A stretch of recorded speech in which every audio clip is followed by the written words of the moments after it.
चलिए, आज का टॉपिक है वैदिक कालीन सामाजिक व्यवस्था। अपन ने इसकी राजनीतिक व्यवस्था देख ली थी, इसका प्रसार भी देख लिया था, है ना, और वेदों के बारे में भी देख लिया था, उपनिषद के बारे में भी देख लिया था, राइट। मतलब जितने वैदिक ग्रंथ है उनके बारे में। अब अपने को इसकी सामाजिक व्यवस्था देखनी। सामाजिक व्यवस्था का सीधा सीधा मतलब है कि आखिर में महिलाओं की दशा कैसी थी, है ना। घर में आदमी की ज्यादा चलती थी कि औरत की ज्यादा चलती थी। कपड़े कैसे पहनते थे, जींस पहनते थे कि सलवार सूट पहनते थे, राइट, कि साड़ी पहनती थी महिलाएं। उनको मनोरंजन का साधन क्या था? मोबाइल तो था नहीं, टिकटॉक पे नाच भी नहीं सकते थे। अभी तो है, मतलब बहुत सारे हैं साधन। अब टिकटॉक पे रील्स स्क्रॉल कर सकते हो। जिनको स्क्रॉल कर रहे हो वो उनका मनोरंजन क्या है कि वो डांस करते हैं, राइट। ज्यादातर यही देखते हैं, है ना। और भी बहुत सारी चीजें, पर ज्यादातर जो बड़ी संख्या है वो, हाँ हंस रहा है ना ये मन की बात बोल दी मैंने ना तो ज्यादातर लोग क्या देखते हैं? यही सब चीजें देखते हैं। इसलिए अपने उस भीड़ में शामिल मत होना। उस टाइम खान पान कैसा था, है ना। चाउमीन खाते थे कि नहीं खाते थे? और क्या क्या पसंद करते हो? एक चाउमीन, ये देखो मोमोज, है ना। ये बस बेचना नहीं है आप, है ना। अभी पैसे बताइए क्या किसके इतने हैं? तो ये सब व्यवस्थाएं कैसी थी? मेन मुद्दा वर्ण का था। वर्ण व्यवस्था कैसी थी? अपन ये सब चीजें देखेंगे कि महिलाओं को क्या क्या अधिकार थे, इच्छा से लव मैरिज कर सकती थी कि नहीं कर सकती थी, है ना। ये आप लोगों को परिवर्तन नजर आएगा। तो जो हम पढ़ेंगे वो ऋग्वेदिक और उत्तर वैदिक काल दोनों अलग अलग करके पढ़ेंगे, ठीक है। साथ साथ में कि आखिर में ऋग्वेदिक काल में कैसा चल रहा है और उत्तर वैदिक काल में कैसा चल रहा है। ये ऋग्वेदिक काल है।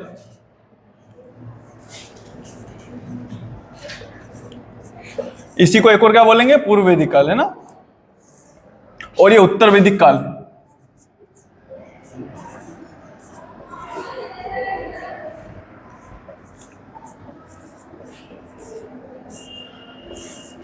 अगर अंतर करके पढ़ोगे तो बहुत ज्यादा आसान हो जाएगा। और दूसरी बात, ये आप लोगों के लिए मोस्ट आईएमपी टॉपिक है। Most IMP topic, most important topic. क्यों? क्योंकि जब भी हिंदू संस्कृति पे आंच आती है ना, कोई प्रश्न चिन्ह खड़ा करता है तो सबसे पहले उठ के ये बता दें कि हमारे वैदिक काल में तो ऐसा ऐसा था, राइट, है ना। सबसे स्वर्णिम युग था। वहां की जो संस्कृति थी, जो परंपराएं थी, आज यूरोप में भी नहीं है। इतनी ज्यादा छूटें दे रखी थी। तो अपन देखेंगे। सबसे पहले अपन पारिवारिक व्यवस्था देख रहे हैं। पारिवारिक व्यवस्था में क्या है, मतलब परिवार कैसा है, घर कैसा है।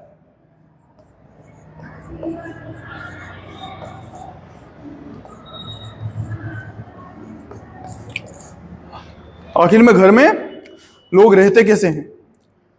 तो पहली चीज तो यह है कि पितृसत्तात्मक समाज है। क्या है? पितृसत्तात्मक समाज।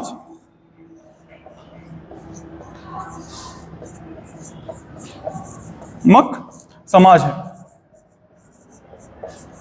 पितृसत्तात्मक समाज है। प्लस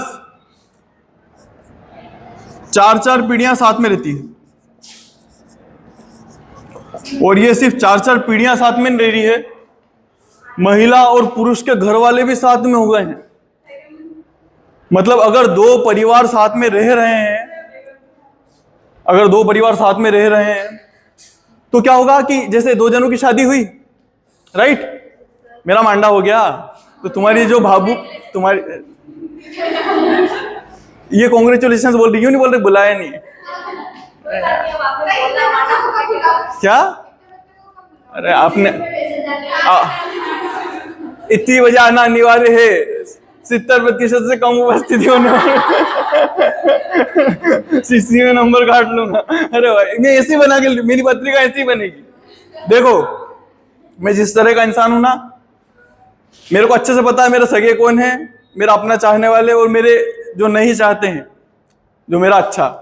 तो चिंता मत करो। अगर मैंने कभी शादी करी और ऐसी करी कि लोगों को बुलाऊंगा, तो यकीन मानो मैं ऐसे, समझ रहे हो ना, मेरे पड़ोसियों को, परिवार को, है ना, जिन लोगों को मैं जानता हूं, उनको बुलाने की जगह तुम लोगों को जरूर बुला लूंगा, है ना। क्योंकि वो लोग इतना अपना मानते हैं क्या, वो दिखावा वाली बात रहती है। वो कितना उनके लिए कुछ भी कर लो, आखिरी में कह के जाएंगे कि यार नमक की कमी थी यार। कहेंगे ऐसे ही लोग चाहिए मुझे। तो फिर वो लोग बोलेंगे नमक बहुत ज्यादा था यार। होगा सब्जी में शक्कर डालेंगे। क्या हो रहा है, चार चार पीढ़ियां साथ में रह रही है, मतलब मैं मेरी पत्नी जो रहेगी उसका भी परिवार मेरे साथ में आ जाएगा। समझ रहे हो, है ना, मतलब बड़ा भारी परिवार है।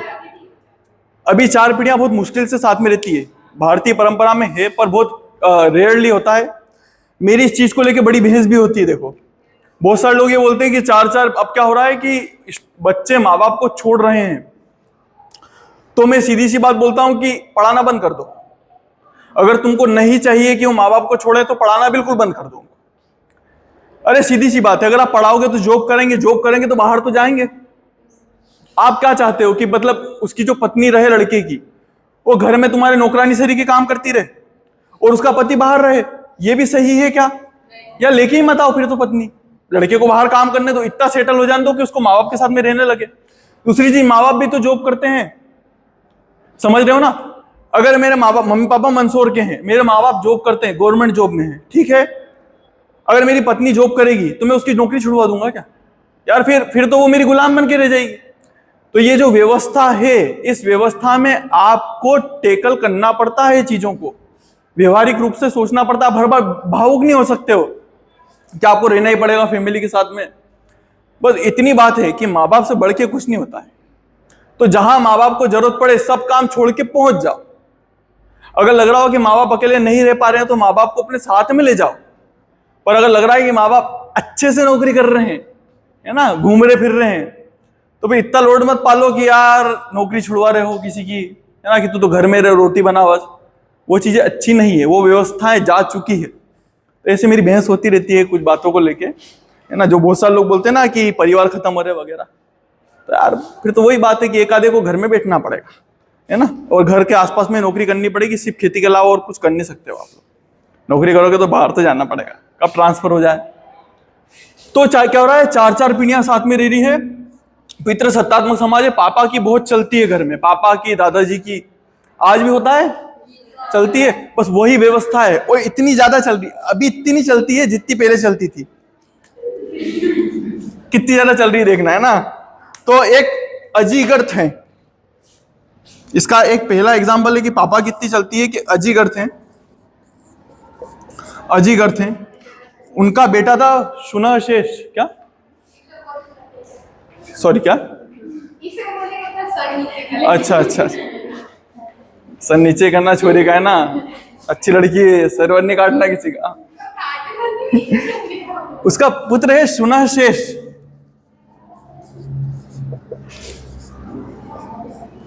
ये ठाकुर है, सर नीचे नहीं करते हैं।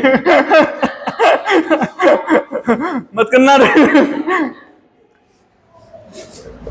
ये जो अजीगर्थ है, इसका बेटा है शुनशेष।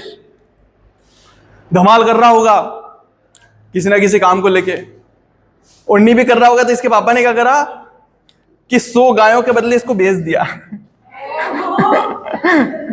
मतलब समझ रहे हो, मैं बोल रहा हूँ पितृसत्तात्मक समाज है, पापा की इतनी ज्यादा चल रही है घर में कि पापा का दिमाग खराब हुआ कि तू किसी काम का नहीं है, या हो सकता है बहुत ज्यादा काम का भी हो। अपने को गारंटी नहीं है कि इसका व्यवहार कैसा था, हो सकता है बहुत ज्यादा समझदार हो। तो पापा ने बोला होगा कि यार इतना समझदार, तेरे को आस पड़ोसी बहुत प्यार करते हैं, तो तेरे को पड़ोसियों को ही बेच देता हूँ, क्योंकि मुझको तेरे से ज्यादा किससे प्यार है, गायों से प्यार है। मैंने बताया था आप लोगों को। प्रार्थना भी करते तो किसको मांगते हैं, गाय को और घोड़े को और पुत्र को, बाद में पुत्रों को मांगेंगे। अभी अपन इस साइड जाएंगे ना तो यहाँ पुत्रों की मांग होगी। क्या, हाँ आएगा। अभी तो लड़कियों के बारे में बात होगी, फिर तुम लोग मेरे को घूरोगे। क्या हो रहा है, अभी तो तुम लोग खुश हो रहे कि अच्छा छोरा बेच दिया। पापा को जाके बताओगे भाई के सामने बिठवा के कि पापा पुराने जमाने में, पर वो वाली बात भी तो है कि अभी छोरा उस लायक है भी कि नहीं, पड़ोसी एक भैंस नहीं दे रहा उसके बदले, है ना।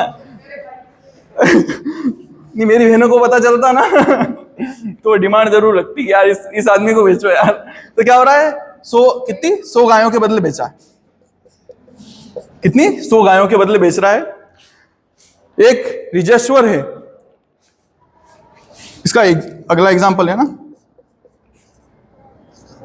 ये रिजेश्वर नामक व्यक्ति है। इसने क्या करा कि जुआ खेल रहा था, जुआ खेलते खेलते इसके पास में कुछ बचा नहीं, तो इसने आखिरी दाव लगाया अपने बेटे का कि ये मेरा बेटा है, अगर मैं जुए में हारा तो ये बेटा तेरा, और ये हार गया। तो रिजेश्वर जुए में किसको हारा है? बेटे को हारा है। मैं पुत्र को हारा। ये परंपरा आगे तक जाएगी, ध्यान रखना। अभी तक तो क्या है, लड़कों को ही दाव पे लगा रहे हैं। ऋग्वेदिक काल लड़कियों के लिए स्वर्णिम युग है, स्वर्णिम, ऐसा कभी देखने को नहीं मिला, आज भी धरती पर नहीं है। मुझको तो लगता है शायद ब्रह्मांड में नहीं होगा, इतना अच्छा समय था महिलाओं के लिए। यहां पे सिर्फ पुत्र ही बिक रहे हैं। है ना? तो ये रिजेश्वर अपने बेटे को जुए में हार गया है।